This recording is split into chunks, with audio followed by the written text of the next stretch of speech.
বাংলার জমিনে আধিপত্যবাদ বিরোধীদের কলিজা কাঁপানো স্লোগান যিনি দিতেন তিনি হলেন শরীফ ওসমান হাদি। এই শরীফ ওসমান হাদিকে সন্ত্রাসীরা গুলি করে পৃথিবী থেকে বিদায় দিয়েছে। তবে আমরা বলতে চাই কথা, শরীফ ওসমান হাদি বীরদেরকে তোমরা গুলি করে হত্যা করতে পারো, কিন্তু এক শহীদ ওসমান বিজয় হলেও লক্ষ লক্ষ শহীদ ওসমান বাংলার প্রত্যেকটা ঘরে ঘরে তারা স্লোগান নিয়ে উঠেছে, বাংলার জমিনে কোনো আধিপত্যবাদ থাকতে পারে না। মেহমান বানান, ভুল ত্রুটি মানুষের জীবনে থাকে, সেগুলো যেন আল্লাহ মাফ করে দেন। ব্যক্তির উপরে যদি তার মা বাবা সন্তুষ্ট হয়, কপাল পুড়ে ছারখার হবে, আকাশচুম্বী জনপ্রিয়তা অর্জন করতে পারে, যে কোনো মুহূর্তে এমনভাবে মাটির নিচে ধসে যাবে, পৃথিবী তাকে থুতু নিক্ষেপ করবে, যেমন 5ই আগস্টের ইতিহাস তাদেরকে থুতু নিক্ষেপ করে। কথা বলেন ঠিক না ঠিক? ছোট্ট আন্ডা বাচ্চাও যদি এখন ফোটে তাও থুতু নিক্ষেপ করে। কথা ঠিক না ঠিক? প্রিয় ভাইরা আমার, এই হাদিসটি আপনারা পড়ে নেবেন। আসলে আমরা সেই রাসূলের প্রতি দরুদ ও সালাম প্রেরণ করি সাল্লাল্লাহু আলাইহি ওয়াসাল্লাম। প্রেক্ষাপট যখন এসেছে কথা বলতেই হবে। নবী সাল্লাল্লাহু আলাইহি সাল্লাম তিনি হিলফুল ফুজুল সংগঠন কায়েম করে শান্তি দিতে পারলেন না। অবশেষে গারে হেরায় ধরনা দিয়ে মহাগ্রন্থ আল কোরআনে এসে তিনি শান্তি প্রতিষ্ঠা করলেন।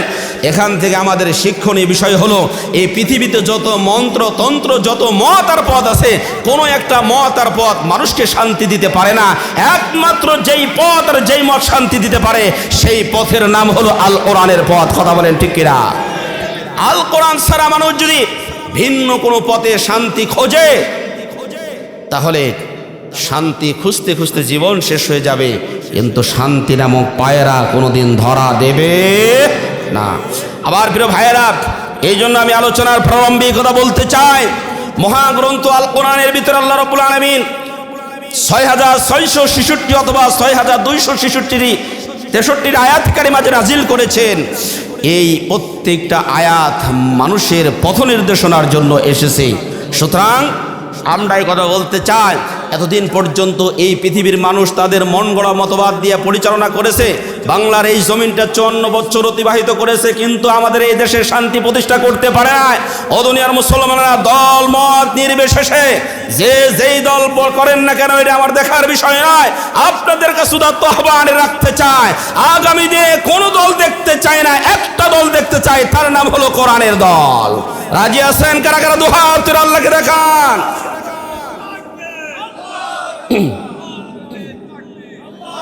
হাত নামাই। আবার প্রিয় ভাইয়েরা, এটা সকলের দাবি। সম্মানিত ভাইয়েরা আমার, আল্লাহ আমাদের বোঝার তৌফিক দান করুন। মাগফিরাত কামনা করছি দীর্ঘ 3 নির্বাচিত প্রধানমন্ত্রী, আপসের নেত্রী, আজকে কয় তারিখ? 30 তারিখ ভোর 6টার সময় তিনি দুনিয়া থেকে বিদায় নিয়েছেন। আমরা তার মাগফিরাত কামনা করছি। আল্লাহ যেন এই আধিপত্যবাদ বিরোধী আপসীন নেত্রীকে জান্নাতের মেহমান হিসেবে কবুল করেন, সকলেই পড়ি আল্লাহুম্মা আমিন। শোক সন্তপ্ত পরিবারের উপরে যেন আল্লাহর পক্ষ থেকে খাস রহমত নাজিল হয়, সকলেই পড়ি আল্লাহুম্মা আমিন। আমাদের এই অল্প দিনের ব্যবধানে 2 জন বীরকে আমরা বাংলার জমিন থেকে হারালাম। একজন কয়েকদিন আগে 12/12/2025 জুমার দিনে এই বাংলার জমিনে আধিপত্যবাদ বিরোধীদের কলিজা কাঁপানো স্লোগান যিনি দিতেন তিনি হলেন শরীফ ওসমান হাদি। এই শরীফ ওসমান হাদিকে সন্ত্রাসীরা গুলি করে পৃথিবী থেকে বিদায় দিয়েছে। তবে আমরা বলতে চাই কথা, শরীফ ওসমান হাদি বীরদেরকে তোমরা গুলি করে হত্যা করতে পারো, কিন্তু এক শহীদ ওসমান বিজয় হলেও লক্ষ লক্ষ শহীদ ওসমান বাংলার প্রত্যেকটা ঘরে ঘরে তারা স্লোগান নিয়ে উঠেছে, বাংলার জমিনে কোনো আধিপত্যবাদ থাকতে পারে না। আমরা প্রত্যেক জায়গা থেকে এখন এই প্রতিবাদ নিয়ে সব জায়গাতে ছড়িয়ে পড়ব।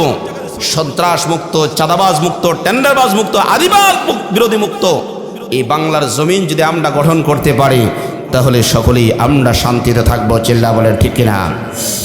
সম্মানিত তিনি ভাইরা, তিনি চলে গেছেন। আমরা দোয়া করি আল্লাহ রাব্বুল আলামিন যেন তাকে জান্নাতুল ফেরদাউসের মেহমান বানান। সাথে সাথে আপসীর নেত্রী তিনি চলে গেছেন, আল্লাহ যেন তাকে মেহমান বানান। ভুল ত্রুটি মানুষের জীবনে থাকে, সেগুলো যেন আল্লাহ মাফ করে দেন। ভালো কাজগুলো যেন আল্লাহ কবুল করে নেন, সকলেই পড়ি আল্লাহুম্মা আমিন। আমার প্রিয় ভাইয়েরা, আমরা আজকে আলোচনা করব মহাগ্রন্থ আল কোরআন থেকে। কোন জায়গা থেকে? মহাগ্রন্থ আল কোরআন থেকে। এ কোরআন সম্পর্কে বিশ্বনবী তিরমিজি শরীফের হাদিসের মধ্যে বর্ণনা করেছেন, মান ক্বালা বিহি সাদাকা ওয়া মান হাকামা বিহি আদালা। যেই ব্যক্তি কোরআন থেকে কথা বলল সেই ব্যক্তি সত্য কথা বলল, যেই ব্যক্তি কোরআন দিয়ে বিচার করলো সেই ব্যক্তি ইনসাফপূর্ণ বিচার ফয়সালা করলো। আর ওমান ইবতাগাল হুদা বিগাইরিহি আদাল্লাহুল্লাহ, যেই ব্যক্তি কোরআন বাদ দিয়ে অন্য কোনো কিতাবের মধ্যে হেদায়াত খুঁজবে স্বয়ং আল্লাহ তাকে পথভ্রষ্ট করে ছাড়বেন। কত বড় কথা, কঠিন কথা। পথভ্রষ্ট করার দায়িত্ব কে নিয়েছেন? আল্লাহ নিজে নিয়েছেন। কেন? যারা কোরআন বাদ দিয়ে কার্ল মার্কস, লেনিন, মাও সেতুং, আবার মানুষের তৈরিকৃত জীবন বিধান যেগুলো আছে এগুলো দিয়ে যারা সুন্দর রাষ্ট্র বিনির্মাণ করার স্বপ্ন দেখবে, কোরআন তাদের কাছে ভালো লাগবে না। এই সমস্ত ব্যক্তিদেরকে পথভ্রষ্ট স্বয়ং কে করবেন? আরো চিল্লা বলেন, কে করবেন?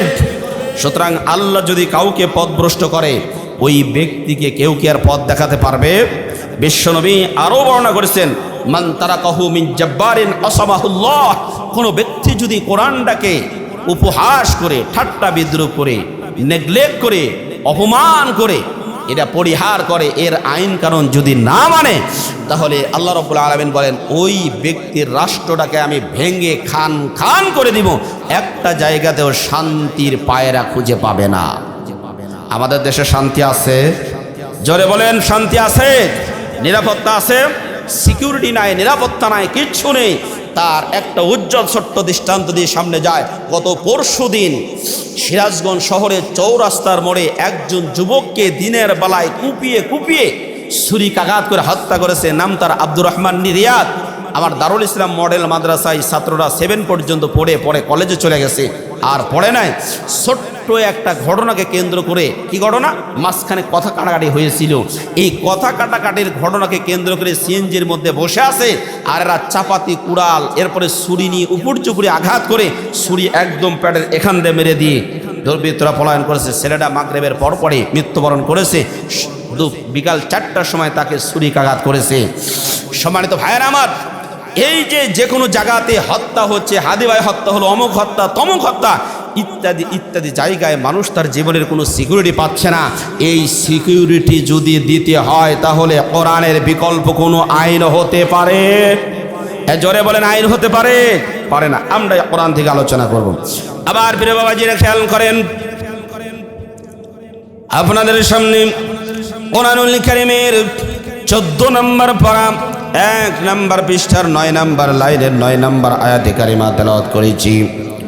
রব্বুল আলামিন এখানে ইনফরমেশন দিচ্ছেন, ইন্না নাহনু নাযালনা যিকরা ওয়া ইন্না লাহু লাহাফিজুন। আল্লাহু আকবার। রব্বুল আলামিন করে বললেন, অবশ্যই নিশ্চয় কোরআন নাজিল করেছি আমি। কোরআনের সংরক্ষণ করার দায়িত্ব আমি আল্লাহ নিজে নিয়েছি। অল্প একটু ছোট্ট একটা আয়াতের মধ্যে যে তথ্য দিলেন, ইনফরমেশন, নিউজ, সব কিছু আয়াতের মধ্যে এত ব্যাপক পরিমাণ দিয়েছেন। গবেষকরা একটু দেখা যাক আল্লাহ কোরআনুল কারীমটাকে কিভাবে তিনি সংরক্ষণ করেছেন। لا يأتيه الباطل من بين يديه ولا من خلفه। কোরআনের ডাইনে বামে উপরে নিচে যে কোন সাইড থেকে হোক না কেন, কোরআনুল কারীমের মধ্যে কোনো পরিবর্তন, সংযোজন, বিয়োজন, সংকোচন, একটা নোক্তার পরিবর্তন, নোক্তা বেশি করে দেওয়া, এরপরে হরফ বেশি করে দেওয়া, এটা পৃথিবী যেদিন থেকে কোরআন নাজিল হয়েছে ওই দিন থেকে আজ অবধি পর্যন্ত কেউ পারে নাই। ভবিষ্যতে পারার কোনো সম্ভাবনা আছে? জোরে বলেন, সম্ভাবনা আছে? সম্ভাবনা নাই। এই দিকে গভীর মনোযোগ দিবেন। কোরআনুল কারীম যখন আলোচনা শুনবেন তখন সব কিছু বাদ দিয়ে শুনতে হবে। হেদায়েত দিবেন কে? এর জোরে বলেন, হেদায়েত দিবেন কে? কোরআনুল কারীমের সূরা আরাফের 204 নম্বর আয়াত, ওয়া ইদা কুরিআল কুরআনু ফাসতামিউ লাহু ওয়া আনসিতু লাআল্লাকুম তুরহামুন। আল্লাহু আকবার। রব্বুল আলামিন বলেন, যখন কোরআনুল কারীমের তেলাওয়াত করা হয় মনোযোগ সহকারে শুনবে, কান লাগিয়ে শুনবে। ওয়ানসিতু, সব ধরনের আলোচনা, খাওয়া, কথাবার্তা বলা সব পরিহার করতে হবে। যদি দুইটা গুণ অর্জন করতে পারি তাহলে আল্লাহ রাব্বুল আলামিন একটা বেনিফিট দিবেন, একটা লাভ দিবেন। এই লাভের নাম হলো লাআল্লাকুম তুরহামুন, তাহলে তোমাদের উপরে আল্লাহর রহমত নাজিল হবে। কিন্তু কোরআনুল কারীম শুনবো, গল্প করব, বাদামও খাবো, চাও খাবো, পানও খাবো, তাহলে কোরআনুল কারীম থেকে হেদায়েত পাওয়া মুশকিল হয়ে যাবে। এই জন্য এই দিকে গভীর মনোযোগ খেয়াল করেন। এ কোরআনুল কারীম এমন একটি কিতাব, যেই কিতাবটা নাজিল করার পরে আল্লাহ রাব্বুল আলামিন চারটা জায়গাতে চ্যালেঞ্জ ছুড়ে দিয়েছেন। সাধারণ কোনো কিতাব নয়। এক নম্বরে চ্যালেঞ্জ ছুড়ে দিলেন এইভাবে, কুল্লা ইন জিতামাআতিল ইনসু ওয়াল জিন্নু আলা আইয়াতু বিমিসলি হাদাল কুরআন। আল্লাহ রাব্বুল আলামিন সূরা বনী ইসরাঈল 15 নম্বর পারা 9 নম্বর পৃষ্ঠার 9 নম্বর লাইনের 88 নম্বর আয়াতে তিনি জানায়া দিলেন, হে নবী আপনি বলে দেন, লা ইন ইজতামাআতিল ইনসু ওয়াল জিন্নু, জিন আর ইনসানেরা সকলেই মিলে কোরআনুল কারীমের ন্যায় একটা কোরআন বানিয়ে নিয়ে আসুক। কারণ ওরা বলে আব্দুল্লাহর পুত্র মুহাম্মদ কোরআন নিজের পক্ষ থেকে বানিয়ে নিয়ে আসছে, অথচ আব্দুল্লাহর পুত্র মুহাম্মদ ওদের সামনে বড় হয়েছে, কোনোদিন স্কুলেও যায় নাই, কলেজেও যায় নাই, কোনো শিক্ষকের কাছে পড়াশোনা করে নাই, গতানুগতিক যে পড়া আছে এই পড়া পড়ে নাই, একাডেমিক্যালি যে সার্টিফিকেট এটা তার ছিল না। কিন্তু এই পৃথিবীর সবচাইতে জ্ঞানী ছিলেন তিনি, সবচাইতে আদর্শ এবং সম্ভ্রান্ত ছিলেন তিনি। বিশ্বনবী তিনি বলেছেন, আল্লামানি রব্বি ফাহসানা তাদিবি, আমার শিক্ষক পৃথিবীর কোনো মানুষ নয়, আমার শিক্ষক হলেন আল্লাহ। আল্লাহু আকবার। উত্তম শিক্ষা তিনি দিয়েছেন।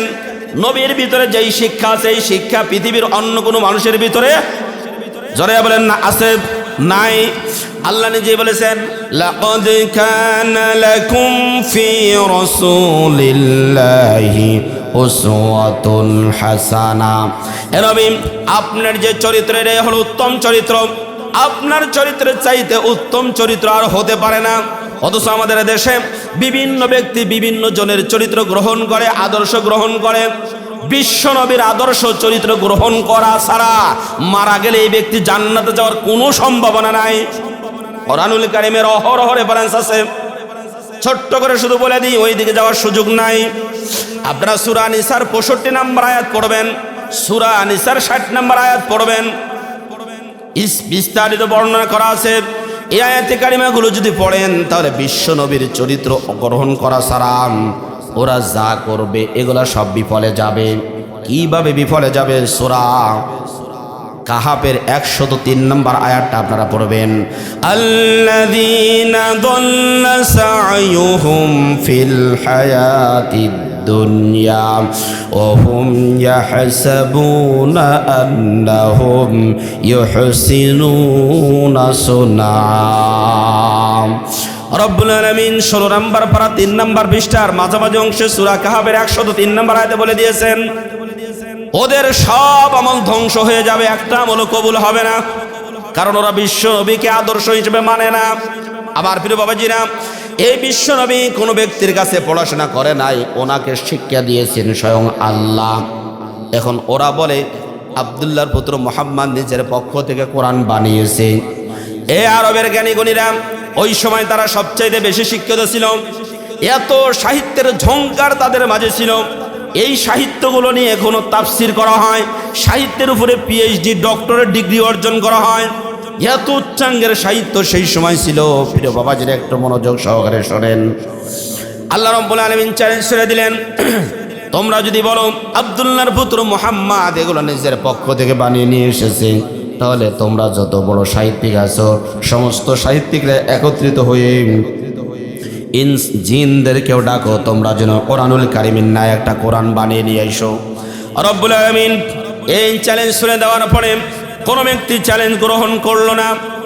আল্লাহ রাব্বুল আলামিন চ্যালেঞ্জটা বড় হয়ে গেছে বিদায় চ্যালেঞ্জটা আরেকটু ছোট করে দিলেন। কোরআন আমাদেরকে জানিয়ে দিচ্ছেন, আম ইয়াকুলুনা ইফতারাহু কুল ফাতু بعشر سور مثله مفتريات وادعوا من استطعتم من دون الله إن كنتم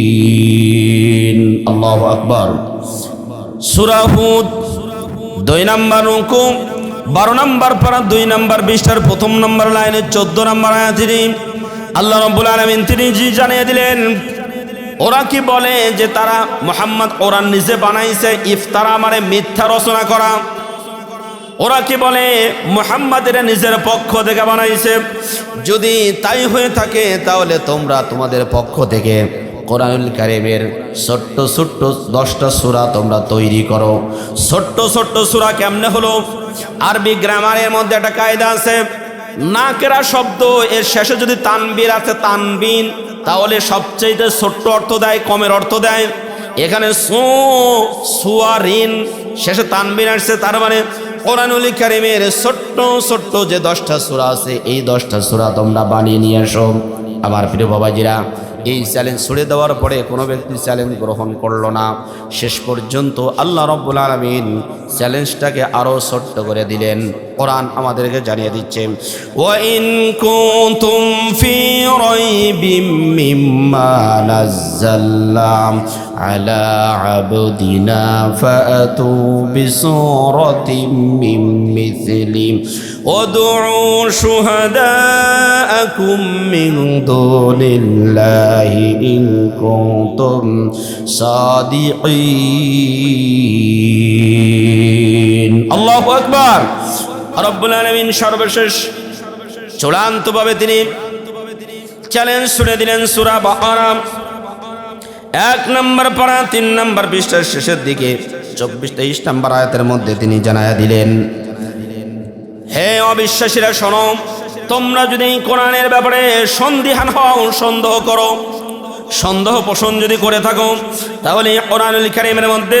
সবচাইতে ছোট্ট যে সূরা আছে 10টা বানান লাগবে না একটা বানাও সবচাইতে ছোট্ট সূরা যেই সূরা চাইতে আর ছোট্ট সূরা নাই ওই সূরার নাম সূরাতুল কাউসার আপনারা জানেন মানে ইন্না আতাইনা সূরা তাই না সবচাইতে ছোট্ট সূরা এই ছোট্ট সূরার নাই সূরা বানিয়ে নিয়ে আসো ওই সমস্ত ব্যক্তিগুলো কাছে যখন এই চ্যালেঞ্জ ছুড়ে দেওয়া হলো বিশ্ব নবী তখন আগের 2টা চ্যালেঞ্জের যখন মোকাবেলা করলো না তখন এই আয়াতে কারিমা নাজিল হওয়ার পরে আয়াতটা নিয়ে কাবার গিলাফে ঝুলিয়ে দিলেন ওরা দেখলো কিন্তু চ্যালেঞ্জ গ্রহণ করার সাহস পায় না কিন্তু এ কথা সত্য যদি চ্যালেঞ্জের মোকাবেলা না করা হয় তাহলে তারা হেরে গেছে এটা প্রমাণিত হবে এই জন্য তারা বড় বড় সাহিত্যিক ছিল তাদের কাছে গেল আব্দুল্লাহর পুত্র মুহাম্মদ কোনো লেখাপড়া করে নাই কিচ্ছু করে নাই কোথা থেকে কি বানিয়ে নিয়ে সেগুলোর চ্যালেঞ্জের জবাব দেন এবার ওই সমস্ত সাহিত্যিকরা তারা কোরআনুল কারীমের এই আয়াতগুলো নিয়ে যখন গবেষণা শুরু করে দিল ওরা তখন সূরা বানাইলো কি সূরা ওরা সূরা কারিয়ার মধ্যে যে আছে আল কারিয়াতু মাল কারিয়া সবাই পড়ুন আল কারিয়াতু মাল কারিয়াতু ওয়া মা আদরাকা মাল কারিয়া রব্বুল আলামিন সূরা কারিয়া নাযিল করেছেন এর ভিতরে তথ্য দিয়েছেন অতীতের ইতিহাসের মধ্যে জানিয়েছেন ওই সমস্ত ব্যক্তিরা সূরা কারিয়া এর অনুসরণ করে তারা বানাইলো আল ফিল মাল ফিল ওয়া মা আদরাকা মাল ফিল লাহা খুরতুমুন ওয়া লাহা সাবিন ওরা যখন এইরকম বানালো কাবার গিলাফে ঝুলিয়ে দেওয়ার পরে মানুষ শুধু থুতু নিক্ষেপ করে শয়তানেরা বানাইছে রাখি এর মানে রাখি কিচ্ছু না উল্টাপাল্টা তথ্যের মধ্যে শেষ পর্যন্ত জ্ঞানীগুণী যারা সাহিত্যিক ছিলেন এই জ্ঞানীগুণী সাহিত্যিকগুলো কোরআনুল কারীমের সূরাগুলো আয়াতগুলো নিয়ে গবেষণা করলো গবেষণা করার পরে তারা একটা মন্তব্য লিখে দিয়েছিল একটা বাক্য লিখে দিয়েছিল ইন্না আ'তাইনাকাল কাউসার লাইসা হাদা মিন কালামিল বাশার আল্লাহু আকবার ওই সমস্ত সাহিত্যিকরা বলে শোনো ইন্না আ'তাইনাকাল কাউসার পৃথিবীর কোনো মানুষের এটা লেখা হতে পারে না আব্দুল্লাহর পুত্র মুহাম্মদ নিজের পক্ষ থেকে এটা বানিয়ে নিয়ে এসেছে তোমরা যে মিথ্যা দাবি করেছো এটা আসলে সত্য নয়। আব্দুল্লাহর পুত্র মুহাম্মাদের পক্ষে এটা বানানো কখনো সম্ভব না। আমরাও নিজের পক্ষ থেকে কোরআনুল কারীমের ন্যায় এমন কোনো আয়াত বানাতে পারবো না। সুতরাং সূরা কাউসারের মধ্যে যে ছোট্ট ছোট্ট 3টা আয়াতে কারিমা রয়েছে, এই ছোট্ট ছোট্ট 3টা আয়াত পৃথিবীর কোনো মানুষের বানানো না। এটা স্বয়ং আসমান এবং জমিনের মালিক আল্লাহর পক্ষ থেকে নাজিল করা সূরা। আল্লাহু আকবার। তাহলে কোরআনের মধ্যে সন্দেহ আছে, আল্লাহ রাব্বুল আলামিন নিজেই জানিয়ে দিয়েছেন কোরআনের ভিতরে যে সন্দেহ নাই। আমরা সবাই জানি জালিকাল কিতাবু লা রাইবা ফি, এটা এমন একটা কিতাব যার মধ্যে সন্দেহ তো দূরে থাক, সন্দেহের যত রাস্তা আছে তাও আল্লাহ বন্ধ করে দিয়েছে। কিভাবে? লা রাইবা ফি, লাইন অফ জিন্স, এসএম এর শুরুতে লাইন অফ জিন্স আসলে সন্দেহের যত প্রকার হতে পারে, যত ক্যাটাগরি হতে পারে, ক্রাইটেরিয়া হতে পারে, সব আল্লাহ বন্ধ করে দিয়েছেন। পৃথিবীর মানুষ বই লেখার পরে শুরুতে লিখে দেয়, ভূমিকায় লেখে। এটা এমন একটা বই বারবার প্রুফ দেখা হয়েছে, তারপরে ভুল হতে পারে। কোনো সহৃদয়বান ব্যক্তি যদি ভুল ধরিয়ে দিতে পারেন, তাহলে আমরা পরবর্তী সংস্করণে আমরা সংস্কার করে বের করব। কিন্তু আল্লাহ এমন একটা কিতাব নাযিল করেছেন যিনি অক্ষমতা থেকে মুক্ত, যার ভিতরে কোনো সন্দেহ নাই, ভুল নেই, এমন একটা চ্যালেঞ্জ আমাদের সামনে ছাড়িয়ে দিয়েছেন। প্রিয় ভাইরা আমার, এজন্য বলছি আল্লাহ রাব্বুল আলামিন কোরআন নাযিল করেছেন, এর সংরক্ষণ করার দায়িত্ব নিয়েছেন কে? এর চিল্লা বলেন কে? এই পৃথিবীতে কিতাব নাযিল হয়েছে 104খানা, এর মধ্যে বড় বড় কিতাব কয়খানা? সবাই এদিকে বলেন কয়খানা? 4খানা। তাওরাত, জাবুর, ইনজিল, কোরআন। তাওরাত নাযিল হয়েছে অত্যন্ত বহুল আলোচিত একজন নবী, নাম তার হযরতে মূসা আলাইহিস সালাম, এর উপরে তাওরাত নাযিল হয়েছে। জাবুর নাযিল হয়েছে, সুললিত কণ্ঠের অধিকারী ছিলেন হযরতে দাউদ আলাইহিস সালাম, যে দাউদ আলাইহিস সালামকে আল্লাহ স্পেশাল কিছু মুআজিজা দিয়েছিলেন। তিনি কর্মকার ছিলেন, লোহা হাতের মধ্যে ধরার পরে গইলা পানি হয়ে যেত, তিনি এই পানি দিয়ে যা ইচ্ছা তাই বানাইতে পারতেন। সূরা সাবা 22 নম্বর পারার 8 নম্বর পৃষ্ঠা আপনারা পড়বেন। বিশাল বড় বড় ডেক বানাইতো, ডেকসা, এই হাতুড়ি পাসুন কাশি যা আছে এগুলা দাউদ আলাইহিস সালাম বানাইতো, লোহা ধরতেন আর মোমের মতো গলে সব শেষ হয়ে যেত। 3 নম্বরে ইনজিল কিতাব নাজিল করেছেন হযরতে ঈসা আলাইহিস সালামের উপরে। সর্বশেষ মহাগ্রন্থ আল কোরআন এটা নাজিল করেছেন কার উপরে? মুহাম্মদ সাল্লাল্লাহু আলাইহি সাল্লামের উপরে। আল্লাহ রাব্বুল আলামিন এই কোরআন নাজিল করে তার কোরআনটাকে কিভাবে সংরক্ষণ করেছেন, ছোট্ট একটা ঘটনা, ছোট্ট একটা উজ্জ্বল দৃষ্টান্ত আপনাদের সামনে উপস্থাপন করি কয়েক মিনিটের মধ্যে ইনশাআল্লাহ। আপনারা রাগ করবেন? যারা বলেন রাগ করবেন? রাগ করবেন না তো? আচ্ছা, অনেকেই এখনো দূর দূরান্তে বিভিন্ন জায়গায় ঘুরে বেড়াচ্ছে, এখন বলছে যে আশপাশে নাকি অনেক মাহফিল। যত মাহফিল থাক, এই এলাকায় কি এই কয়জনই পুরুষ? জোরে বলেন, এই কয়জনই পুরুষ? না, হিসাব নিলে আবার কিছু বাইরের থেকে আসছে, তার মানে এই এলাকায় মহিলা বেশি, পুরুষ মনে হয় কম। আমাদের এলাকায় থেকে কিছু পুরুষ ভাড়া করে নিয়ে এসে এই এলাকায় বিয়ে শাদী করান লাগবে। কথা বলেন, পুরুষ আর আছে না নাই? আজকে সব কিছু বাদ, কোরআনের মাহফিল দেওয়া হয়েছে, কোরআনের ইজ্জতের সম্মানে এখানে বসে যেতে হবে।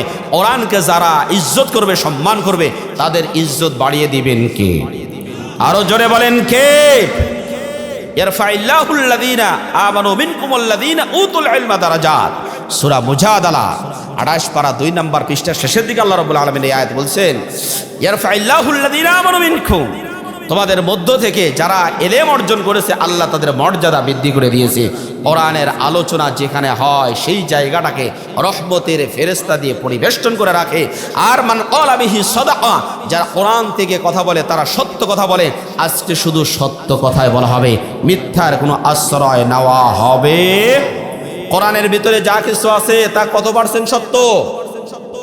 জোরে বলেন, কয় পার্সেন্ট সত্য? এর ভিতরে মিথ্যার কোনো আশ্রয় আছে? মিথ্যার যদি আশ্রয় না থাকে, ছলচাতুরির যদি আশ্রয় না থাকে, তাহলে এই কোরআনের একজন মানুষের জীবনে যা যা প্রয়োজন তার সব কিছু কোরআনে আছে না নাই? আরো জোরে বলেন, আছে না নাই? আল্লাহ নিজেই গ্যারান্টিতে বলেছেন সূরা মায়েদা 2 নম্বর আয়াত, আল ইয়াউমা আকমালতু লাকুম দীনাকুম ওয়া আতমামতু আলাইকুম নি'মাতি ওয়া রাদিতু লাকুমুল ইসলাম দীনা। আজকে তোমাদের জন্য ইসলাম নামক জীবন ব্যবস্থাটাকে পূর্ণাঙ্গ করে দিলাম। একজন মানুষের দোলনা থেকে নিয়ে কবর পর্যন্ত, সংসদ রান্নাঘর থেকে সংসদ ভবন পর্যন্ত যেখানে যেভাবে যতটুকু যখন যা প্রয়োজন আল্লাহ তার সব সমস্যার সমাধান কোরআনের ভিতরে দিয়েছে। চিল্লায়া বলেন ঠিক কিনা?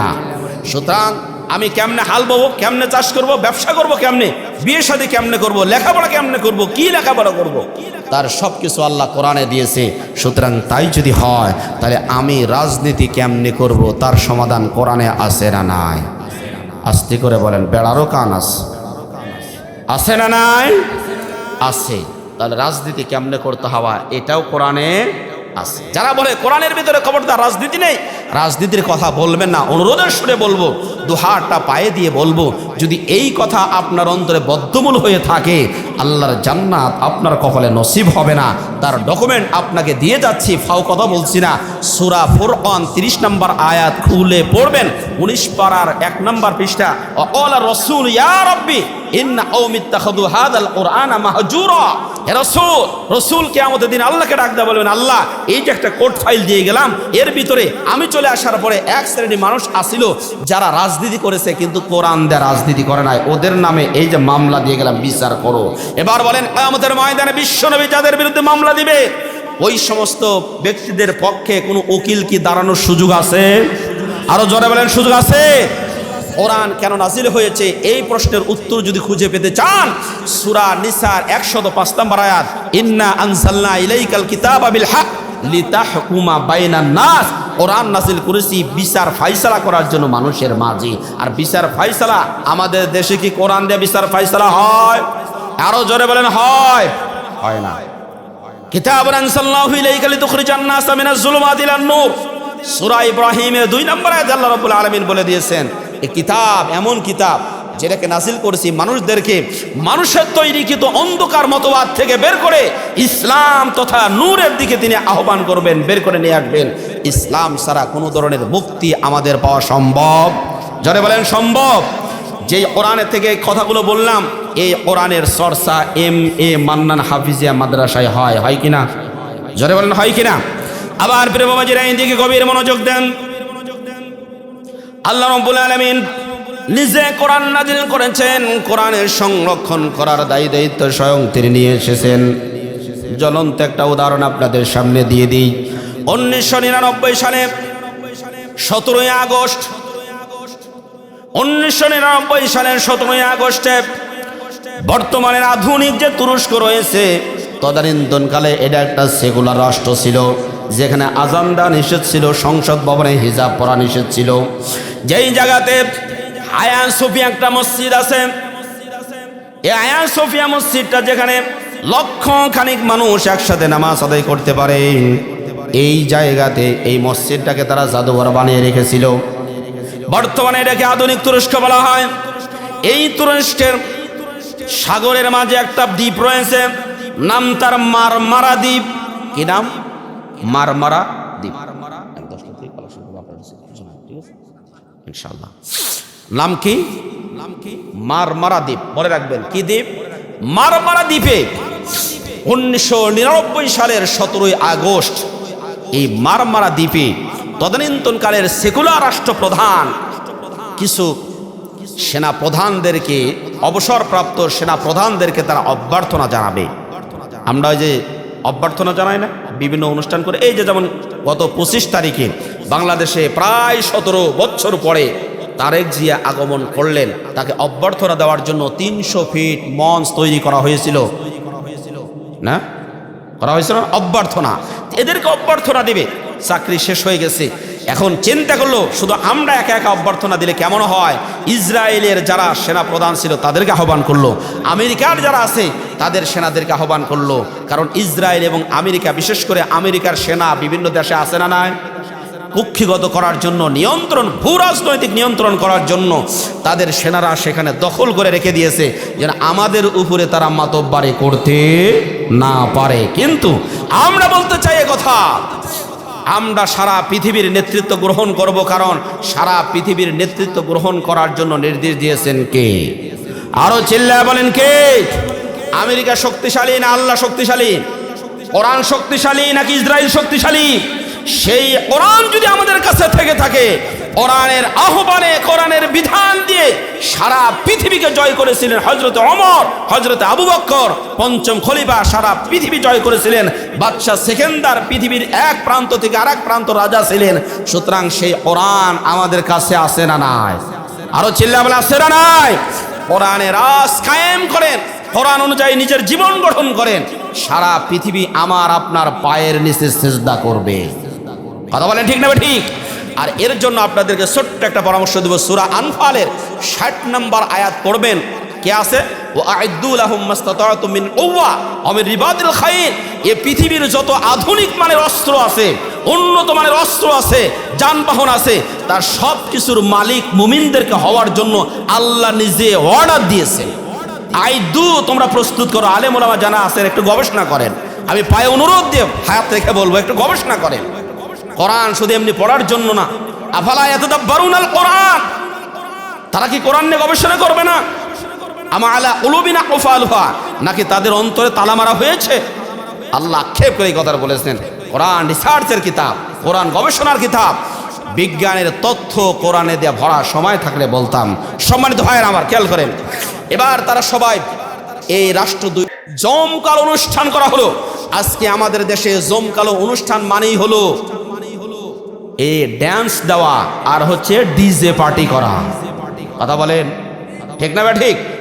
আফসোস লাগে, দুঃখ ভারাক্রান্ত হৃদয় নিয়ে বলতে হয়, তিনবারের প্রধানমন্ত্রী যখন অসুস্থ হয়ে বেডে আছেন, সেই সময় ঢাকাতে তার দলের ছাত্ররাই কনসার্ট পার্টির আয়োজন করছে। লজ্জা থাকা উচিত, শরম থাকা উচিত, বিবেক থাকা উচিত। কোন শরমে একজন মা বিছানায় শুয়ে আছে আর তোমরা ডিজে পার্টি করলা? তোমাদের বিবেককে একবারে বেঁচে দিয়েছো। কথা বলেন ঠিক না ঠিক? যেখানে সারা বাংলাদেশে দোয়া করছে আর সেখানে তারা ডিজে পার্টি করছে। বড়ই লজ্জাজনক কথা এটা। আল্লাহ হেফাজত করুন আমাদেরকে। আবার প্রিয় ভাইয়েরা খেয়াল করেন এদিকে, এই মারমারা দ্বীপে জমকালো অনুষ্ঠান হলো, নারীদেরকে নিয়ে আসা হলো, গায়ে তাদের কোনো পোশাক আশাক নাই, হালকা পাতলা কিছু পোশাক আশাক, মদ পরিবেশন করা হলো। প্রিয় ভাইয়েরা আমার, মদ পরিবেশন করলো, নর্তকীরা ডান্স দিচ্ছে, মাতাল অবস্থায় তারা এই জায়গাতে এমত অবস্থায় সেই জায়গার মেজর যিনি আছেন তিনি ডাক দিয়ে বললেন একজন জেনারেলকে, তোমাদের কোরআনটা নিয়ে আসো। এখন মেজর যদি কাউকে অর্ডার করে, জেনারেলদের তো শুনতেই হয়, নিজে যারা সৈনিক আছে তাদের শুনতেই হয়। রে বাবা জিরা আমার, তিনি আশ্চর্য হয়ে গেলেন, কিন্তু মেজরের নির্দেশনা পালন করতেই হবে। তিনি চলে গেলেন, এক খণ্ড কোরআন নিয়ে আসলেন, ডাক দিয়ে বললেন, শোনো, সূরা হিজরের 14 নম্বর আয়াতটা খোলো। সূরা হিজর খুললেন, 14 নম্বর আয়াতটা তুমি পড়ো। 14 নম্বর আয়াত পড়া হলো। এবার মেজর জেনারেল তিনি বললেন, তুমি এটার অনুবাদ করো। সে বলল, আমি অনুবাদ পারি না। অথবা ওই ব্যক্তি অনুবাদ করল। অনুবাদ করার পরে বলতেছে, শোনো, তোমার মালিক নাকি তোমার আল্লাহ নাকি বলে দিয়েছে কোরআন আমি নাজিল করেছি, কোরআনের সংরক্ষণ করার দায়িত্ব আল্লাহ নিয়েছে। দেখি তো তোমার আল্লাহ কেমনে কোরআন সংরক্ষণ করে, আজকে আমরা দেখবো এটা। এই কথা বলে মদ্যপ অবস্থায়, মদ পান করা অবস্থায় নর্তকীরা, তাদের শরীরে কোনো কাপড় চোপড় নেই, উপর চুপড়ি তারা ডান্স দিচ্ছে, কেউ কেউ মদ খেয়ে মাতাল হয়ে পড়ে রয়েছে। এমত অবস্থায় সেই মেজর জেনারেল কোরআনুল কারীমের সূরা হিজরের 14 নম্বর পারার এই 1 নম্বর পৃষ্ঠাটা এরকম টান দিয়ে ছিঁড়ে ফেললো, টুকরা টুকরা করে অর্ধনগ্ন অবস্থায় ডান্সরত নারীদের পায়ের নিচে ছিঁড়ে ফেলে দিল। কোরআনুল কারীমের প্রত্যেকটা পৃষ্ঠা ছিঁড়ে ছিঁড়ে এক এক করে ফেলে দেয় আর বলে, তোমার নাকি আল্লাহ বলেছে কোরআন সংরক্ষণ করবে, দেখি কেমনে কোরআন সংরক্ষণ করে। প্রিয় ভাইয়েরা আমার, গভীর মনোযোগ দেন। এইরকম ভাবে ছিঁড়ে ফেলে দেওয়ার পরে ওই যে সৈনিক আছে তার অন্তরের মধ্যে প্রকম্পন শুরু হয়ে গেছে, রাগান্বিত হয়েছেন। স্বাভাবিকভাবেই যারা কোরআনুল কারীমের অবমাননা করবে, বলেন তো আমাদের সামনে যদি কোরআনুল কারীমের কেউ অবমাননা করে আমরা কি বসে থাকবো? জোরে বলেন, বসে থাকবো? জীবন দিতে পারি, তারপরে কোরআনের অবমাননাকারীদেরকে আমরা সহ্য করতে পারি না। এই সৈনিক প্রতিবাদ করার মতো ক্ষমতা তার কাছে নাই, কারণ তিনি একা আর সবগুলা ওই দলের। তখন তিনি দ্রুত ওখান থেকে চলে আসলেন। তুরস্কের 1999 সালের 17 আগস্টের মারমারা দ্বীপের ঘটনা পড়ে নেবেন আপনারা। আমার প্রিয় বাবাজিরা খেয়াল করেন, কিছুক্ষণ যাওয়ার পরে ওই সৈনিক, ছোট্ট সৈনিকটা চলে আসার পরে তিনি বর্ণনা করছেন, সাগরের মধ্য থেকে এমন লাল আভা নির্গত হলো, লাল আভা, এই আভা এমন ভাবে নির্গত হলো, আর এই তুরস্কের ভূমিটা এত জোরে প্রকম্পন শুরু করে দিল। এই যে গত কয়েক সপ্তাহ আগে 5.7 রিক্টার স্কেল মাত্রার ভূমিকম্প হয়েছিল, তাই তো থাকতে পারি না। এটা যদি 1 মিনিট স্থায়িত্ব হতো তাহলে এই বাংলার জমিনটা একবারে মাটির সাথে মিশে যেত। প্রিয় বাবাজিরা আমার, এমন ভূকম্পন শুরু হলো। সেই সময় ইতিহাসের পাতায় লেখা, আপনারা পত্র পত্রিকা ওই তারিখের খুলে দেখবেন, বিশেষ করে ইনকিলাব এই পত্রিকাটা খুলে দেখবেন, লিখেছেন এমন ভূকম্প হয়েছে তুরস্কের প্রত্যেকটা মানুষ, শিশু থেকে আবাল বৃদ্ধ বনিতা সবাই আশ্চর্য হয়েছে। ওই ভূকম্পনের কারণে 1 নয় 2 নয়, তুরস্কে 50,000 মানুষের মৃত্যুবরণ হয়েছিল। প্রিয় বাবাজিরা আমার, এই যে মধ্য অবস্থায় মারমারা দ্বীপ সাগরের মধ্যে রয়েছে, এই ভূকম্পন করার কারণে মারমারা দ্বীপের মধ্যে যেইখানে তারা নর্তকনা, তারা নাচ গান করছে, মদ পান করছে, এই বিল্ডিংটা সহ যত মানুষ ছিল সমস্ত মানুষকে আল্লাহ রাব্বুল আলামিন একদম পানির নিচে সবাইকে তলিয়ে দিয়েছে। সমস্ত মানুষগুলো মাটির মধ্যে পুঁতে গেল। সাথে সাথে আমেরিকাতে ইনফরমেশন গেল, এই বিল্ডিংটা একদম মাটির নিচে ডেবে গেছে, একজন মানুষও সেখানে বেঁচে নাই। মানুষ যদি বেঁচেও না থাকে, কমপক্ষে তাদের তো লাশটা তার পরিবারের কাছে হস্তান্তর করতে হবে। ডুবুরিকে পাঠিয়ে দেওয়া হলো, ডুবুরির একবার চলে গেল, ফিরে আসলো। সেকেন্ড টাইমে গেলেন, আবার ফিরে আসলেন। থার্ড টাইমে যখন যাওয়ার জন্য বলছে, ডুবুরি ডাকতে বলতেছে যাবো না, খবরদার আমাকে যাওয়ার জন্য বলবেন না, কারণ ওই জায়গাতে গিয়ে আমি একজন মানুষকেও দেখতে পাইনি, সব বিড়াল কুকুর ইত্যাদি ইত্যাদির আকৃতি ধারণ করেছে। আমার তো মনে হয় যদি লাস্ট টাইমে আমি যাই তাহলে ওই জায়গা থেকে আমি আর ফিরে আসতে পারবো না, আমিও শেষ হয়ে যাব। আমার প্রিয় বাবাজিরা, যেই কথা বলার জন্য এত দূর পর্যন্ত আসলাম, কোরআনুল কারীমকে অবমাননা করলে আল্লাহর গজব তদানীন্তনকালে এসেছে। বর্তমানেও যারা কোরআনুল কারীমকে অবমাননা করবে তাদের জন্য ওই আল্লাহ আছে না ঘুমাইছে? জোরে বলেন আছে কিনা? সুতরাং আমি হুঁশিয়ার করে দিতে চাই, যারা কোরআনকে, কোরআনওয়ালাদেরকে, কোরআনের যারা বহনকারী আছে তাদেরকে যারা অহংকার করে তুচ্ছ তাচ্ছিল্য করে অপমান করবে, আল্লাহ তোমাকে এমন মাটির নিচে দাবায় দিতে সময় লাগবে না। সুতরাং কোরআনুল কারীমের সাথে যারা সম্পর্ক রেখেছে, ভালোবাসা রেখেছে, মহব্বত রেখেছে, আল্লাহ তাদের মর্যাদা বাড়িয়ে দিয়েছেন। তার উজ্জ্বল দৃষ্টান্ত হলো হযরতে ওমর ফারুক রাদিয়াল্লাহু তাআলা আনহু। এই ওমর রাদিয়াল্লাহু তাআলা আনহু তিনি একজন রাখাল ছিলেন, কত মর্যাদা আল্লাহ তাকে বাড়িয়ে দিলেন। শুধুমাত্র কোরআনের ছায়াতলে আসার কারণে আল্লাহ রাব্বুল আলামিন তাকে অর্ধ জাহানের খলিফা বানিয়ে দিয়েছেন, প্রেসিডেন্ট বানিয়ে দিয়েছিলেন।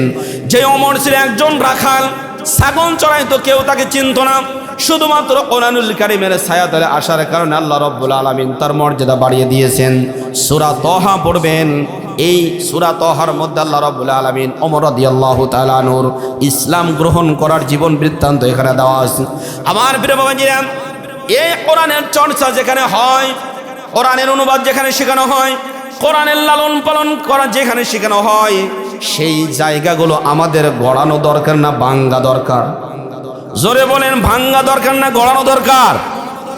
বিগত 15 বছরে এই প্রতিষ্ঠানগুলো তেমন গড়ে নাই। এই যে সরকারের পক্ষ থেকে যে দাখিল মাদ্রাসাগুলো আছে, বিগত 15 বছরে একটা মাদ্রাসার অনুমোদন দেওয়া হয় নাই। আরো বিভিন্ন নামে এখানে সন্ত্রাসের প্রশিক্ষণ দেওয়া হয়, এখানে জঙ্গি তৈরি হয়। শেষ রাত্রে বেলায় আপনারা হেফজখানা মাদ্রাসাগুলোতে যা দেখবেন কি জঙ্গি প্রশিক্ষণ তারা দেয়। রাত 4টার সময় উঠে 2-4 নাগাদ নামাজ আদায় করে রব্বুল আলামিনের দরবারে দুহাত বিছিয়ে চোখের পানি ছেড়ে দেয়, আয় রব্বুল আলামিন, আমার বাবা মা এত কষ্ট করে টাকা পয়সা দিয়ে আমাকে লেখাপড়া করাচ্ছেন, আল্লাহ বাবা মার খুব কষ্ট হয়, এই বাবা মার কষ্টটা তুমি দূর করে দাও বাবা মা। এরপরে দুনিয়া থেকে দাদা দাদি বিদায় নিয়েছে, আর রব্বুল আলামিন আমি যত তেলাওয়াত করি, তেলাওয়াতের যত সওয়াব হয় আমার দাদা দাদির কবরে তুমি পৌঁছিয়ে দাও। এইরকম ছোট্ট ছোট্ট করে কচি কচি বাচ্চারা যারা না বালেগ, এখনো বালেগ হয় নাই, বেগুনা মাসুম, এরা দুই চোখের পানি অজর জরনায় ফেলে দিয়ে জমিনটা ভিজিয়ে ফেলে আর দোয়া তোলে। এইরকম প্রশিক্ষণ তারা নেয়। এইরকম প্রশিক্ষণ দেওয়া দরকার আছে না নাই? এইরকম প্রশিক্ষণ যারা বলে জঙ্গি, আমাদের জঙ্গি দরকার আছে, কথা কয় না, কথা বলেন ঠিক না ঠিক? আমার প্রিয় বাবাজিরা, এইরকম ন্যারেটিভ তৈরি সব জায়গায়, নেগেটিভ ন্যারেটিভ মানে খারাপ ধরনের কথা সব জায়গাতে প্রচার করেছে। মাদ্রাসা মসজিদ এগুলো তো ভালো করতেই দেয় নাই, শুধু মন্দিরে দান করেছে। মাদ্রাসা মসজিদে তেমন দান ছিল না। এই জন্য এখন সময় এসেছে যেখানে কোরআন শেখানো হয়, কোরআনের চর্চা হয়, সেই জায়গাগুলো আমাদেরকে আরো সুন্দর আঙ্গিকে সাজিয়ে তোলা দরকার। কোরআনের চর্চাগুলো আরো বৃদ্ধি করা দরকার। কারণ যেখানে যত কোরআনের চর্চা হবে, কমপক্ষে ওই জায়গাতে অন্য কোনো অনইসলামিক চর্চা হবে, আর জরবান হবে। আবার প্রিয় বাবাজিরা, এরকম চর্চা যেখানে যেখানে হয় সেই জায়গার সাথে আমরা সম্পৃক্ত থাকতে রাজি আছি তো ইনশাআল্লাহ? কারা কারা রাজি না একটু হাত তোলেন। রাজি নাই? হ্যাঁ, আমি বলছি কারা কারা রাজি নাই তারা হাত তোলেন। এবার একটা হাত তোলেন তো রাজি আছি কারা কারা, দু হাত তোলেন একটু, এরকম নাড়া দেন, নাড়া দেন। দেখেন তো আশপাশে কে কে হাত তোলেন না, এটা দেখেন, দেখেন একটু নাড়া দেন, শীত সব চলে যাবে। লিল্লাহি তাকবীর, আল কোরআনের আলম, সংসদে জালম, কোরআন হাদিস যেখানে, কোরআন হাদিস নাই যেখানে, আলেম ওলামা যেখানে, মদ জুয়া যেখানে, নারায়ে তাকবীর। আবার প্রিয় বাবাজিরা, যে আমরা একটু আপনাদের কাছে চাই এই মাদ্রাসাটি সুন্দরভাবে পরিচালনা করার জন্য কে কে আছেন কোরআনের মাদ্রাসার সাথে আমরা সম্পৃক্ত থাকব। আল্লাহ রাব্বুল আলামিন তিনি নিজেই বলেছেন, কোরআন নাজিল করেছে আমি, কোরআনের সংরক্ষণ করার দায়িত্ব আমার। আলহামদুলিল্লাহ সুম্মা আলহামদুলিল্লাহ, বাংলাদেশে যেই পরিমাণ কোরআনের চর্চা হয়, কোরআনের হাফেজ বের হয়, সারা পৃথিবীতে ইন্টারন্যাশনাল হিফজুল কোরআন অনুষ্ঠানে বাংলাদেশের ছাত্ররাই প্রথম হয়। আল্লাহু আকবার বলে। সুতরাং এই করোনার সময় ডাক্তারদের রিপোর্ট ছিল বাংলাদেশ এত ঘনবসতি এলাকা, এখানে সবচাইতে বেশি লোক মারা যাবে, কিন্তু আলহামদুলিল্লাহ আল্লাহ শুকরিয়া হচ্ছে এই সবচাইতে কম মারা গেছে বাংলাদেশে। অথচ ইতালি এত হাইজেনিক সিস্টেম, অর্থাৎ উন্নত স্বাস্থ্য ব্যবস্থা, পরিষ্কার পরিচ্ছন্নতা, আর আমরা তো মানে ময়লা করতে পারলে হাসি খুশি থাকি। ওরা পরিষ্কার পরিচ্ছন্ন, সবচাইতে বেশি লোক মারা গেছে ইতালিতে। এত বেশি মারা গেছে কল্পনা করা যায় না। শেষ পর্যন্ত তারা ছাদের উপর থেকে ঝাঁপ দিয়ে পড়ে আত্মহত্যা করে মারা গেছে। তার পরিবারে 14 জন সদস্য ছিল, 13 জন মারা গেছে, ও একা বেঁচে আছে। ও একা বেঁচে থেকে কি হবে, ও মারা গেছে। ওর টাকা পয়সা ধন সম্পদ কিচ্ছু কাজে লাগে আসে নাই, কারণ এই জমিনে তেলাওয়াত করা হয়, করোনা যিনি দিছেন তার কিতাবের তেলাওয়াত করা হয়। সুতরাং তার কিতাবের তেলাওয়াত যেখানে হয় সেই জায়গাতে কিতাবের মালিক কোনো ধরনের গজব দিতে পারেন না। কথা বলেন ঠিক না ঠিক? গজব মুক্ত যদি দেশ গড়তে চায়, গজব মুক্ত যদি সমাজ গড়তে চায়, কোরআনের বিকল্প কোনো কিছু হতে পারে না। এই জন্য সব জায়গাতে কোরআনের চর্চা, ঘরে কোরআনের চর্চা, মসজিদে চর্চা, মাদ্রাসায় চর্চা, সব জায়গাতে কোরআনের চর্চা রাজি আছে ইনশাআল্লাহ। আবার প্রিয় বাবাজিরা আসেন, আপনারা একটু প্রস্তুতি নিতে থাকেন, এখানে লিখে দেন খুব তাড়াতাড়ি, খুব দ্রুত। যারা যারা মা বাবা দুনিয়া থেকে বিদায় নিয়েছে তাদের জন্য আপনারা দান করবেন, খুব দ্রুত এখানে চলে আসবেন। রাজু আহমেদ চেয়ারম্যান পদপ্রার্থী 14 নং কয়লা, উনি দিয়েছেন 1000 টাকা। রব্বুল আলামিন তার দানখানা কবুল আর মঞ্জুর করে নাও। আয় আল্লাহ, দিলেন 1000, তুমি হয়েও না বেজার, জান্নাতের মধ্যে খাওয়াও ভালো ভালো বাজার, জোরে বলেন আমিন। আমার প্রিয় ভাইরা, হোসাইন মিজান আলী পিতার নাম, উনি দিয়েছেন 280 টাকা। আল্লাহ তার দানখানা কবুল আর মঞ্জুর করে নাও, হায়াতে বারাকা দান করে দাও। মরম আলী নাকি, মরম আলী, উনি দিয়েছেন 100 টাকা। আল্লাহ তার দানখানা কবুল আর মঞ্জুর করে নাও। আর একজন ব্যক্তি আছেন হেলাল,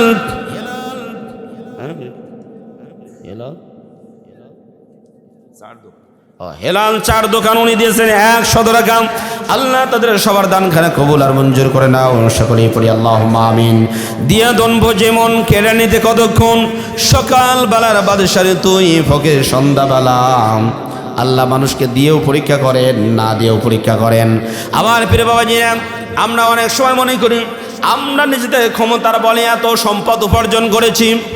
ছোট্ট একটা উদাহরণ আপনাদেরকে দিই। বাংলাদেশের একজন প্রখ্যাত মুফাসসির কোরআন, যিনি কাটা কাটা কথা বলেন, সুন্দর সুন্দর কথা বলেন, নাম তার নজরুল ইসলাম কাসেমি হাফিজাহুল্লাহ। উনি গত পরশুদিনকে হঠাৎ করে মাহফিল করে অসুস্থ হয়ে পড়ছেন, স্ট্রোক করছেন। আলহামদুলিল্লাহ এখন সুস্থ আছেন। আমরা দোয়া করি আল্লাহ কোরআনের এই খাদেমকে পরিপূর্ণ সুস্থতার নিয়ামত দান করুন, সকলেই পড়ি আল্লাহুম্মা আমিন।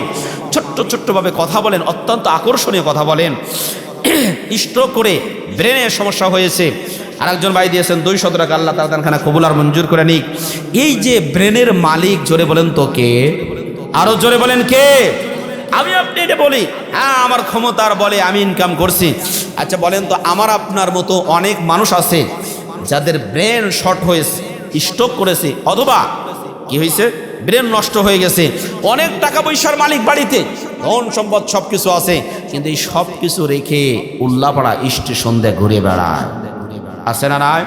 অনেক সময় শরীরে কাপড় চোপড় থাকে, আবার অনেক সময় থাকেও না, অথচ ব্রেন ছিল মারাত্মক। স্কুলে পড়াশোনা করেছে, কোনোদিন সেকেন্ড হয় নাই। হঠাৎ করে তার এমন হওয়ার ফলে আল্লাহ রাব্বুল আলামিন তার মাথাটা শেষ করে দেওয়ার কারণে এখন ব্যবসা বাণিজ্য কিচ্ছু দেখতে পায় না। আমার প্রিয় ভাইয়েরা, এখন আমি আপনি যদি বলি আমার যোগ্যতার বলে ইনকাম করি না, যোগ্যতার বলে ইনকাম করতে পারি না, এই সাআদত বাজুরে বাজুনিস, এই ক্ষমতা এই সুযোগ বাহুবলের কারণে হয় না, তারা বখশাত খোদায়ান বক্স, যদি আল্লাহ না দিত, আল্লাহ যদি এই ক্ষমতা না দিত, তাহলে আমরা এই ক্ষমতা কখনোই পেতাম না। এই যে দুটো হাত আল্লাহ রাব্বুল আলামিন দিয়েছেন, যার হাত নাই তাকে গিয়ে জিজ্ঞাসা করবেন কি অপরাধ ছিল তার হাত নাই। দুইটা কিডনি আমার ভিতরে আছে, কত সুন্দরভাবে ডায়ালিসিস করছে, রক্তগুলো সব জায়গায় সাপ্লাই করছে। দুটো কিডনি যদি নষ্ট হয়ে যেত, প্রতি সপ্তাহে অন্তত 4 থেকে 5 হাজার টাকা ডায়ালিসিস করা লাগতো, রক্ত ডায়ালিসিস করা লাগতো, কিন্তু সেটা করা লাগে না। দুইটা ফুসফুস আছে, বাতাসগুলো কত সুন্দর করে পিউরিফিকেশন করে সারা শরীরে অক্সিজেন সরবরাহ করছে, রক্তগুলো চলাচল করছে, শক্তি আমরা উপার্জন করতে পারছি। আল্লাহ রাব্বুল আলামিন আমাদের না চাইতে সব কিছু দিয়েছেন। কত সুন্দর দুইটা ক্যামেরা দিয়েছেন। বিজ্ঞানীরা এই কথা বলেছেন, 2 লক্ষ ক্যামেরার যে লেন্স আছে, এই যেগুলার লেন্স, এই লেন্স একত্রিত করলে যেই পরিমাণ পাওয়ার হয়, আল্লাহ রাব্বুল আলামিন প্রত্যেকটা মানুষের চোখের ভিতরে তার চাইতেও বেশি ক্ষমতার অধিকারী লেন্স দিয়েছেন। সুবহানাল্লাহ। কয়েক লক্ষ সুপার কম্পিউটার একত্রিত করলে, এর মেমোরিগুলো একসাথে করলে যেই পরিমাণ মেমোরি হয়, আল্লাহ রাব্বুল আলামিন প্রত্যেকটা মানুষের ভিতরে তার চাইতে বেশি মেমোরি দিয়েছেন। আল্লাহু আকবার। আমার আপনার মাথার ভিতরে এরকম মেমোরি আছে, নার্ভ সেলগুলো আছে, নিউরন যেটাকে বলা হয়, এর ভিতরে তথ্য থাকে। কারণ কম্পিউটারের চাইতে বেশি হবে তো এই জন্যই, কারণ কম্পিউটার আবিষ্কার করেছে মানুষ নাকে, মানুষই তো কম্পিউটার আবিষ্কার করেছে। সুতরাং কম্পিউটার চাইতে বেশি বুদ্ধি মানুষের না কম্পিউটারের? রোবটকে এখন নির্দেশনা দিলে একা একাই চলতে পারে, চা দেয়, মাটি কাটে, এরপরে বিমান চালায়, হেলিকপ্টার চালায়, ইত্যাদি ইত্যাদি চালায় রোবট। কিন্তু এই রোবটকে বানাইছেন কে? আমার প্রিয় ভাইরা, এই জন্য এদিক খেয়াল করেন, আল্লাহ রাব্বুল আলামিন আমাকে আপনাকে যেই নিয়ামত দিয়েছেন, সম্পদের মালিক বানিয়েছেন, এই সম্পদ আল্লাহ রাস্তায় যদি দান করি, তাহলে দানের পরিমাণ, তাহলে আল্লাহ রাব্বুল আলামিন আমার আপনার সম্পদ আরো বৃদ্ধি করে দিবেন। তবে সম্পদ দান করতে হবে বিপদ আপদ আসার আগেই, অথবা কঠিন মুহূর্তে যারা দান করবে ওদের মর্যাদা আল্লাহ রাব্বুল আলামিন বাড়িয়ে দিবেন। সূরা হাদীদের 10 নম্বর আয়াতে আল্লাহ রাব্বুল আলামিন বলছেন, লা ইয়াস্তাবি মিনকুম মান আনফাকা মিন ক্বাবলিল ফাতহি ওয়া ক্বাতাল। যেই সমস্ত ব্যক্তিরা মক্কা বিজয় করার আগে দান করেছে, আর যারা মক্কা বিজয়ের পরে দান করেছে, এরা দুইজন কিন্তু সমান নয়। প্রিয় বাবাজিরা আমার, আয়াতটা যদি এভাবে ব্যাখ্যা করি, আমার আপনার দান করা দেখে আরেকজন দানে উদ্বুদ্ধ হবে। এই জন্য প্রথমে যে দান করবে, এর দেখা দেখি যত মানুষ দান করবে, এর একটা পার্সেন্টেজ প্রথম ব্যক্তির আমলনামায় আল্লাহ দিয়ে দিবেন। বিশ্বনবী হাদিসের মধ্যে বর্ণনা করেছেন, আদ-দাল্লু আলাল খায়রি কাফাইলিহি। কোন ব্যক্তি যদি কাউকে ভালো একটা পথের নির্দেশনা দিয়ে দেন, পথ দেখিয়ে দিয়ে দেন, তাহলে যেই সমস্ত ব্যক্তিগুলা ওই ভালো ভালো পথ অবলম্বন করবে, এই যত ভালো কাজ করবে প্রথমে সূচনাকারী ব্যক্তির আমল নামায় আল্লাহ ওই পরিমাণ সওয়াব দিবেন।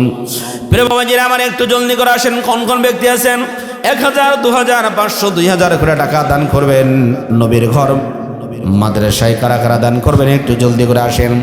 জনম দুঃখিনী মা, এই পৃথিবীর শ্রেষ্ঠ সম্পদ কি নাম? মোহাম্মদ ফরিদুল ইসলাম ভাই 500 টাকা, আর জোরে বলেন মারহাবা।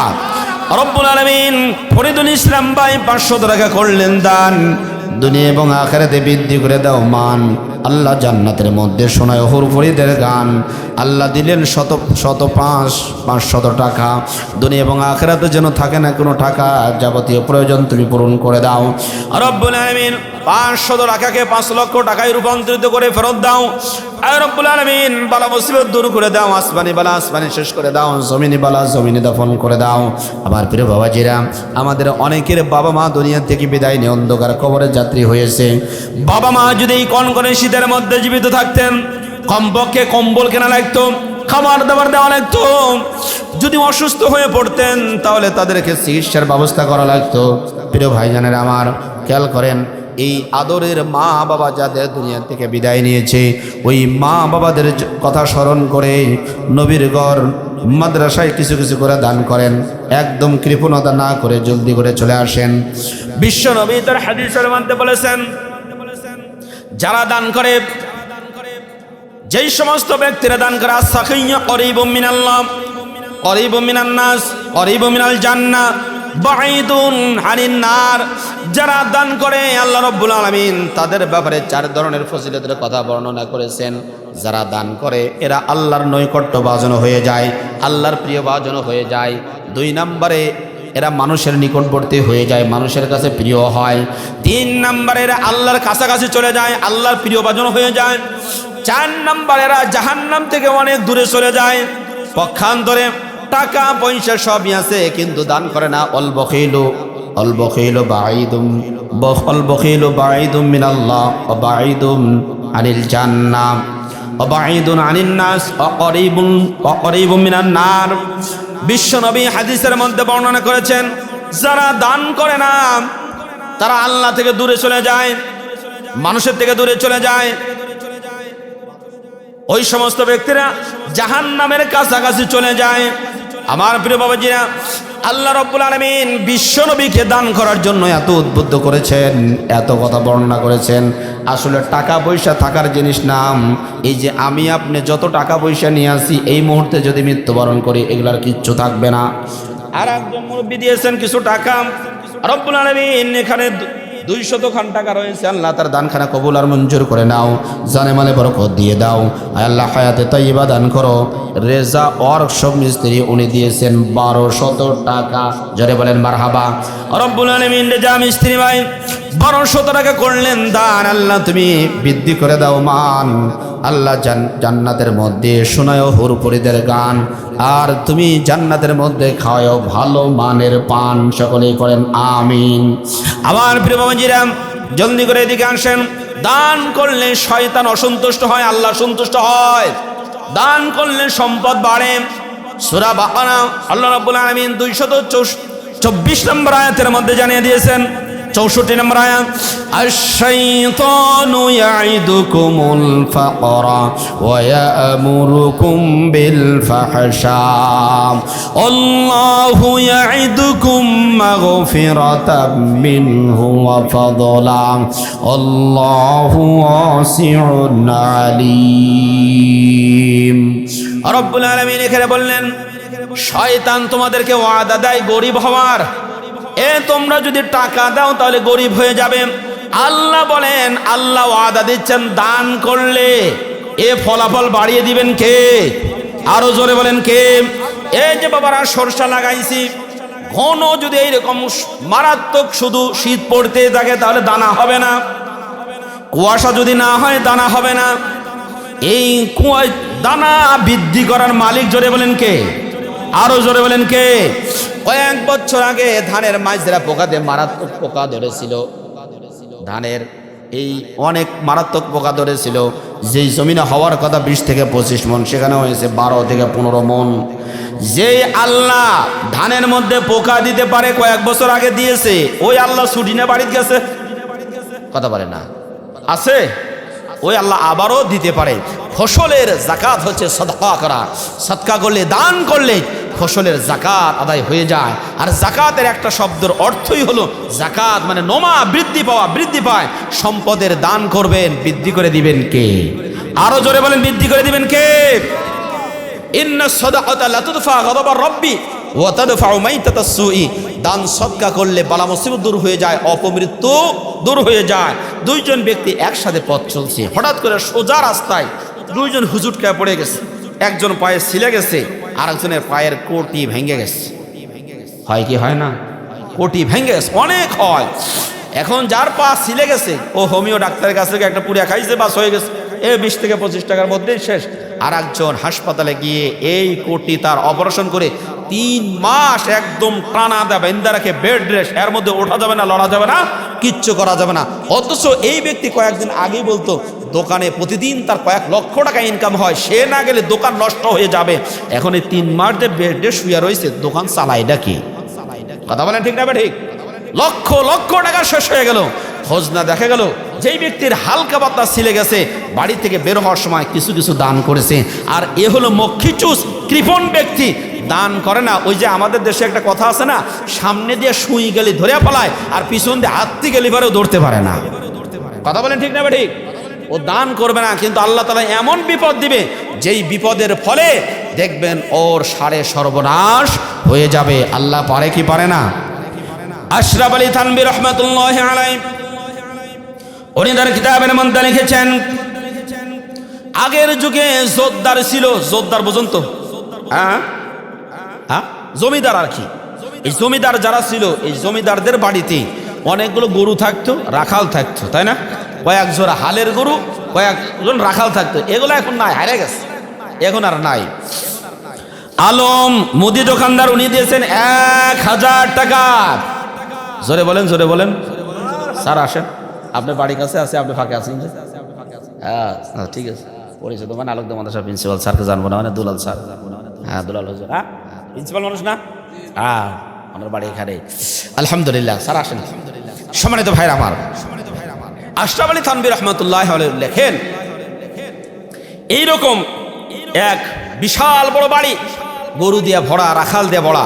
আগে কাঁসারি ঘর থাকতো, কাঁসারি ঘর ছিলেন তো, কাঁসারি ঘর। এরপরে মাসাল থাকতো, দেখবেন বাড়ির আগতে, হ্যাঁ আগতে মাসাল পেরে রাখতো, কি মিলমিলা বাতাস, গরমের দিন গেঞ্জি খুলে দিত এখন ঘুম, এইরকম মাসাল থাকতো।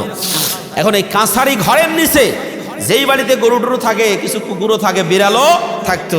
এই বিড়াল আর কুকুর দুইজনে মাগরিবের নামাজের পরে দুইজনে খোশ গল্প করছে। ওরা ওদের ভাষা দিয়ে বলতেছে, বিড়াল কুকুরকে ডাক দিয়ে বলতেছে, এই কুকুর, তোর মোষের ভিতরে এত হাসি কেন? তোকে একটু হাসতে দেখি কেন, খুশি কেন? বলতেছে, শোন, আপনাদের এখানে কয়লার বা হাট লাগে কবে? এই রবিবারের দিন। শোন, আগামী সোমবারের দিন এই বাড়ির মালিকের যে বড় বলদটা আছে না, এই বলদটা মারা যাবে। আর বাড়ির বলদ যদি মারা যায়, তাহলে মজা করে গোশত খাবো, আমার খুশি থাকবে না তো কার থাকবে? 700 টাকা কেজি গোশত কি কিনা খাওয়া যায়? মাংনা মানা খাবো।